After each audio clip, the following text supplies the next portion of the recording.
This is the award-winning Lee Pitts Live. Brought to you by the North Law Firm. For car accidents and negligent security cases, call Joe at 239-337-1191. And by Lee Health. Southwest Florida, welcome back to Lee Pitts Live. We're so thrilled to have here a man who's looking to change the way we do things here in Southwest Florida. He's outside of the box. David Holden, a Democrat who's a candidate for Congress District 19. David, let's bump you in. Always good to get you on Lee Pitts Live. Good to be here, Lee. You haven't been a stranger to the show. You've sought us out. You've been appearing on the show in various spots throughout the year. And one of the things I noticed about you and bumping into you out in the community is that you are in the community, and that's how I'm able to bump into you throughout the year. That's very important to you? It's incredibly important to me. We want to change things in Southwest Florida and across the country, and the way my idea of leadership is a conversation with the community. Mm-hmm. So I need to be in the community to understand what those folks need and want from their representation in Washington, and it's a pleasure.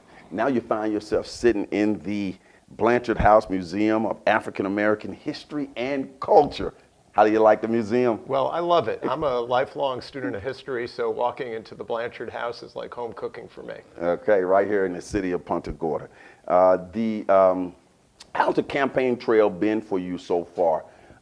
Is it something that you really enjoyed doing?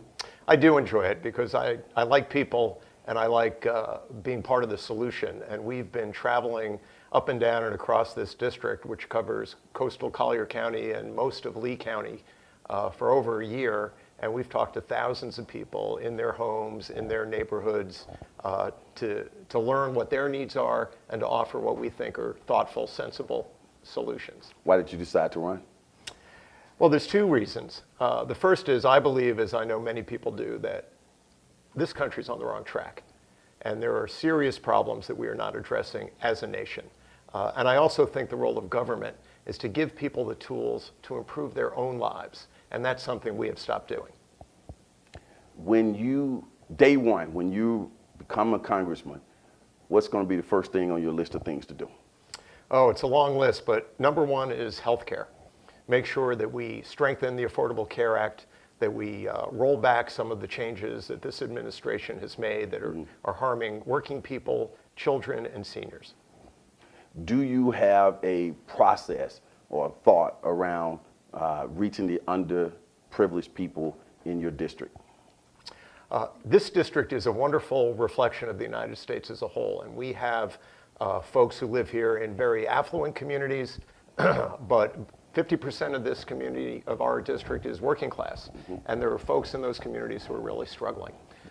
So I think it is my job as congressman to represent everyone in this district. We don't have that right now. The current incumbent, Francis Rooney, reflects a very narrow band of perspective.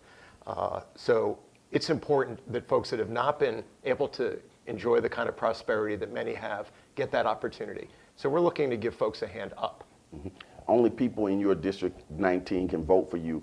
Describe geographically, what is District 19? District 19 starts to the south, starts in Marco Island and goes through Naples, up along the coast into Lee County. 77% of the voters are in Lee County. The population centers are Cape Coral, Fort Myers, and Naples. When you're moving around, shaking hands, kissing babies, and giving speeches and debates and all these types of things, what is ringing? What is constantly being said that you say, we really got to address this issue? The overall issue that people really respond to is we have to work together. We've been polarized politically for a very long time. It continues to seem to accelerate. Neither political party has found a way to address those issues. I'm a Democrat. I'm a lifelong Democrat. I'm proud of that. My parents were Democrats. They fought for civil rights. They fought for human rights. That's the kind of home I grew up in and the kind of example they set for me. In this district, and I think for the nation, we have to work together. The issues of healthcare, environment, infrastructure, jobs, housing for young people and seniors, those aren't Democrat or Republican issues. Those are American issues. There are many who would say that the Democratic Party has taken the minority vote for granted. What about you to make us believe that that is not the case in your world? Well, I think to a great extent that's true. But I know that the Democratic Party stands with minority communities and communities that are challenged. What I'm trying to do is to have a conversation. So I'm not going into an African American community or a Hispanic community in October of 2018 and asking for support. I've been there for a year, meeting people, spending time there. We marched in the Dunbar Easter Parade. We were at the Taste of Dunbar Culture recently. We spend time at the Quality Life Center working with Mr. Muhammad and others on the Delta Pennies Sigma for Progress. Theta's 50th anniversary celebration. I That's saw you right. there as well. What a great event. Excellent. Let's stay on the minority community for a second, because I know you're passionate about this. This is not something you're just saying for television. We're doing this interview, but I've gotten a chance to get to know you. The value of the minority vote in general in your district or in Southwest Florida, it's a valuable vote. People should be aware of that, minorities, that That's is. right. Mm-hmm. This district is around 22% There you go. Hispanic and about 8% African American. We have a large Haitian American community and an even larger, broader Caribbean American community. And those are folks that we believe will support us on the issues. We have to build trust to earn their vote and to be worthy of it. And where are you on the immigration laws and things as it pertains there too, or the various concerns that coming out of Washington on deporting people and who can come into the country and those types of things? Well, it is tragic that we have to have this conversation in the United States of America, where we see an administration that is tearing families apart, families who are coming here for safety, who are seeking asylum, to have children torn from their parents and put in cages, which were actually, this is nothing we've ever seen in this country before. So we have to address that. We need to have strong immigration laws, which we have. We have systems in place that ensure that immigrants come here are people who are safe and can contribute to this country.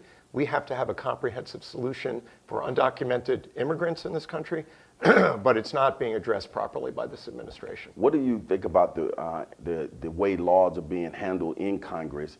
Are they being handled properly, and what would you do to make sure that laws are enforced properly? So, we have a situation where the president and both houses of Congress are run by the Republican Party. And we have many, many Republican supporters on this campaign. So when I speak about the Republican leadership in Washington, I don't think they're reflecting the needs and the desires of their own party members. People want solutions to problems, and we're not seeing that. What have you done in your background that allows you to influence people, win friends, build consensus, and get things done? That's the type of thing you're going to have to be able to do as a congressman. Walking on Capitol Hill, you're going to have to influence some various votes. You think you got some training in your background? Lee, I think I do. As I said, I grew up in a household where public service and community involvement were very important. I was very active in the Boy Scouts, grew up in the YMCAs, staying out of trouble and learning the things that a young person needs to learn to be successful.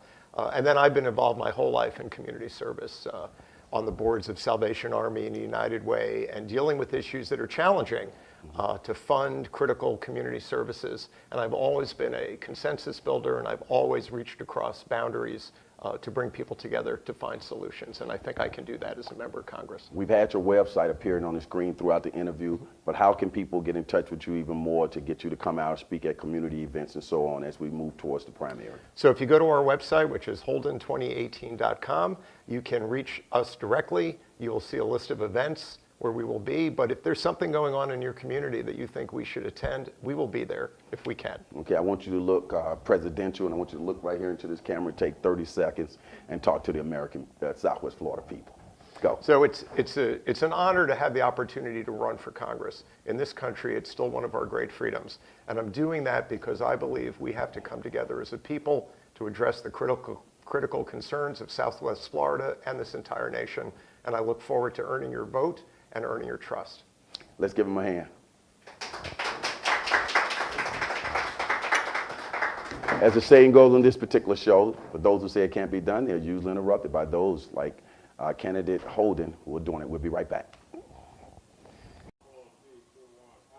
Hey, this is Lee Pitts, the host of Lee Pitts Live, right here on Fox 4. Glad you checked us out here on YouTube. You want to not miss any of our shows, so we encourage you to subscribe by clicking that red button at the bottom there, and all our Lee Pitts Live shows will come directly to you, conveniently located.